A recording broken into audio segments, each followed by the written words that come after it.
Hello and welcome to this first edition of Tiger Broadcast. I'm Michael Cadwell. And I'm Kirsten LaRue. On this leadership edition of Tiger Broadcast, we'll take a look at the stories that the Tiger Broadcast and film team created this summer. In one segment, Emma Osterly takes a dip into what Legacy has to offer. Some of you may be surprised at what she found out. We'll also spin deep into the core of one LSHS dancer. All this and more on this edition of Tiger Broadcast.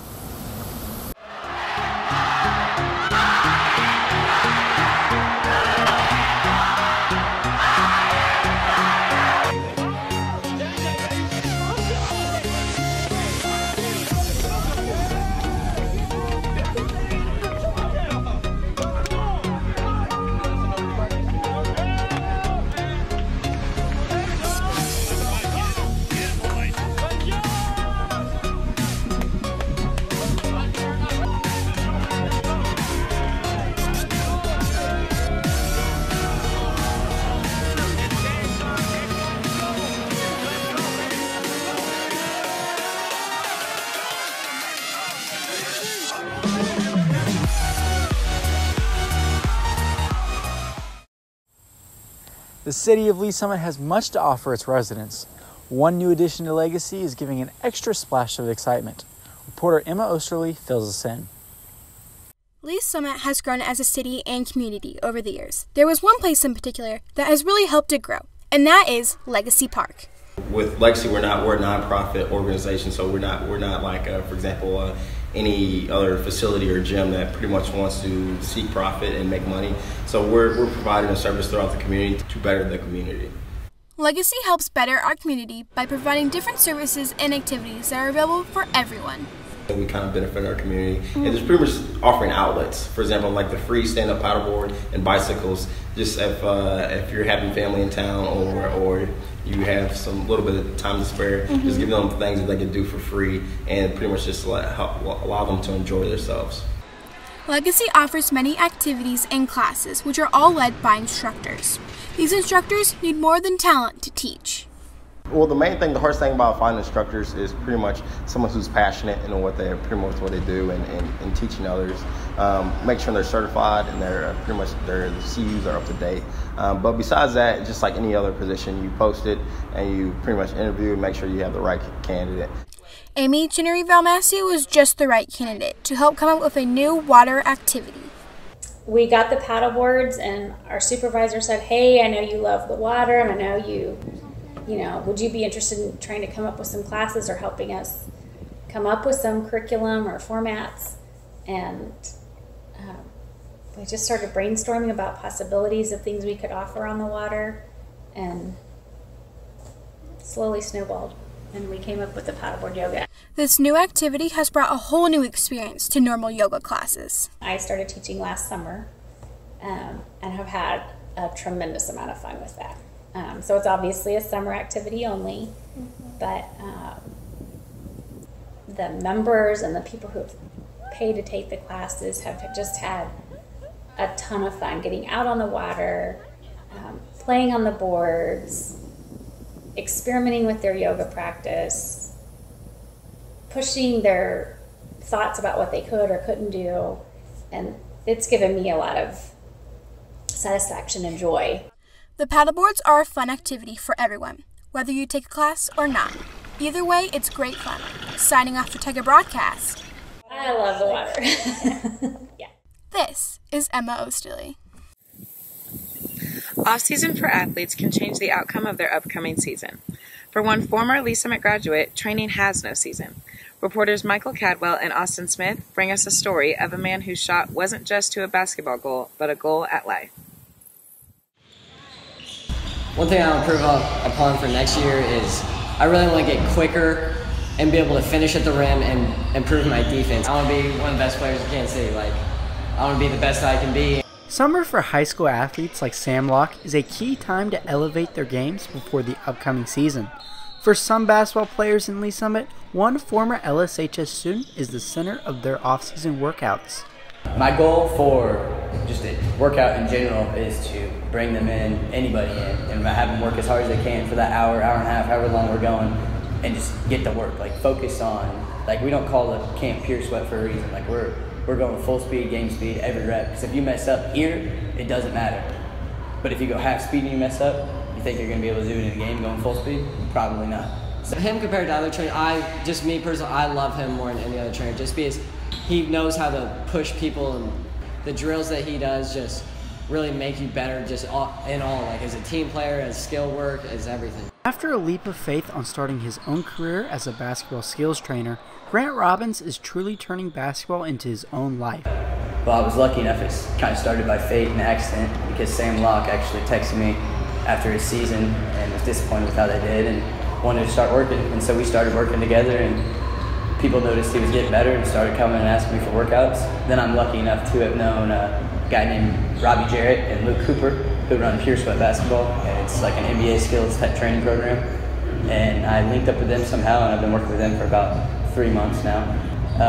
But yeah, the ultimate goal with the business is just be as successful as possible with, obviously, it's dinner and it's money and I need it, but touching kids' lives and helping them in different ways. This lifetime love of the game started at a young age for Robbins. When I was 4, I was actually lucky enough to play my first game with my brother's team. He was a 6-year-old, so I think they were first grade at the time. And I always tell this story because I think it's funny. My brother always thought he was a better shooter than I was, but we both got fouled in the game, and I made both my free throws and he only made one, so I still hold that over his head to this day. But yeah, ever since I was 4 is when I really started to think I fell in love with basketball. Beyond the court and the high dreams, it's the difference off the hardwood that will live in Grant Robbins' heart. Grant Robbins is just one of the most loving people you'll ever meet. He's a good guy, but he's also tough and hardworking. I always say, I know it sounds cheesy and corny, but it's more than a game. It gives you friends, gives you lifelong lessons that you'll learn forever and you'll always cherish and remember. That's what it's done for me. It's my life, hopefully forever. This is Michael Cadwell. Making it to LA, boy! Signing off for Tiger Broadcast.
Many students participate in dance. In this next story, reporter Kirsten LaRue shows us how one student here at LSHS faced an obstacle you wouldn't believe. She's a very loving person and she welcomes anyone. Like when we get a new team, she's very welcoming to them. Junior Sophie Pinlan brings that caring attitude to the Tigerette dance team.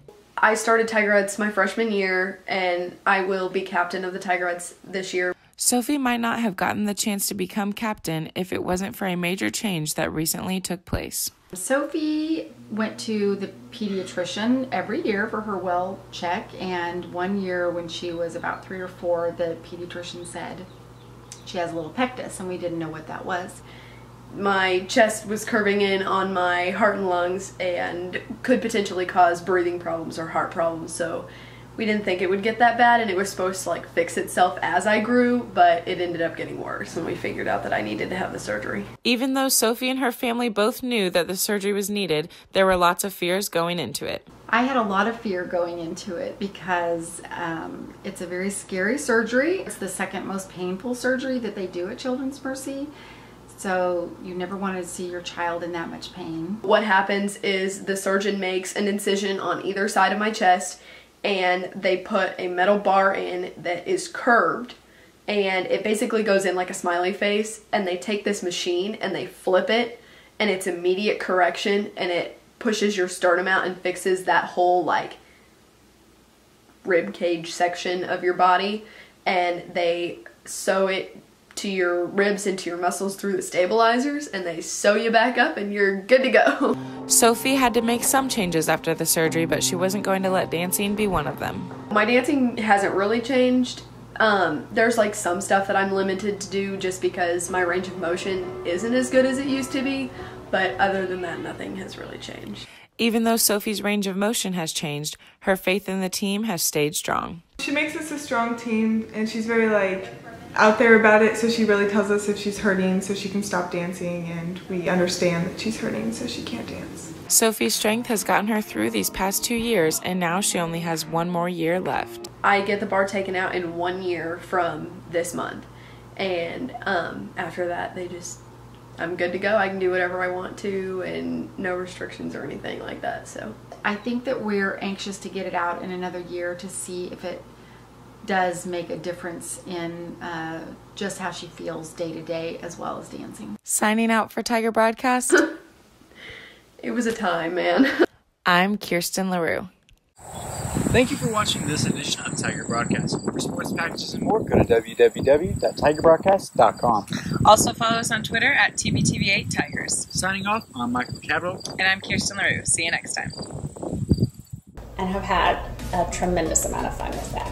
I made both my free throws and he only made one, so I still hold that over his head to this day. My chest was curving in on my heart and lungs and could potentially cause breathing problems or heart problems.